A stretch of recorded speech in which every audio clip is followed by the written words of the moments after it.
Assalomu alaykum qadrdonlar. Mana Ohangarondagi obyektimiz ham bitkash jarayonida, xudo xolasa.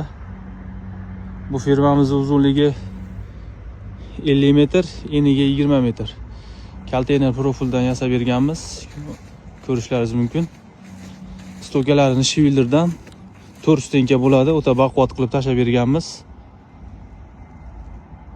Xo'p do'stlar, bu firmamizga summasiga keladigan bo'lsak, 1 kvadratini 210 mingdan yasab berganmiz. 210 mingga barcha temir mahsulotlari o'zimizdan bo'ladi. Uy egasi faqat tunkasini olib beradi, bonusiga qatirib beramiz. Ko'rishlaringiz mumkin mana do'stlar. Xo'p do'stlar, bizni xizmatlarimiz 12 ta viloyatga, bilasizlar. Kimga shunaqa firmalari, katta chorvalar bo'lsa, ekinday nomerlar aloqaga chiqsanglar, o'zimiz chiroyli qilib yasab beramiz. Mana do'stlar. 50 ga 20 firmamiz. Tez kunda tunkasini ham yopamiz, tunkasini yopish jarayonlarini ham ko'rsatib boramiz.